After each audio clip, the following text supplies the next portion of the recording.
আমরা 4-5 দিন আগে একটা পোস্ট করছিলাম যে হয়তো নীলাদ্রি লেক বা তাহিরপুরের দিকে বা টেকের ঘাটে যাওয়ার জন্য আর কি পরিকল্পনা করছিলাম। হয়তো বা পরিকল্পনা বাস্তবিকভাবে এই বাস্তবায়ন করার চেষ্টা করতেছি। এই বিকালের দিকে হয়তো বা এটা বিকালের দিকে দিহি টলার করে মুরগি টলার করলে আল্লাহ যদি বাঁচা রাখে এই কালকে সকাল টাইমটা হয়তো নির্দিষ্টভাবে দেওয়া নাই, দেওয়া থাকবে না, কারণ টলার করার সময় করা হয় না, করা দেখা রাখবো 6টা বা 6:30 এই টাইমে দেওয়া যেতে পারে।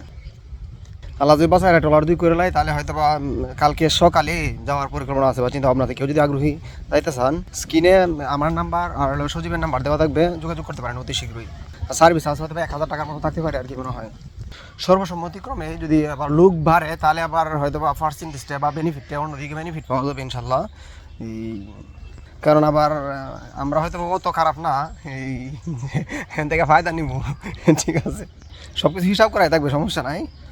পরিকল্পনাকারী আমরা আছি, আপাতত সমস্যা নেই। আর যাওয়ার আগ্রহী যারা আছে যোগাযোগ করতে পারেন, স্ক্রিনে নাম্বার দেওয়া থাকবে, নাম্বারের সাথে যোগাযোগ করলে হয়তো বা বিস্তারিত জানা যেতে পারে। ধন্যবাদ।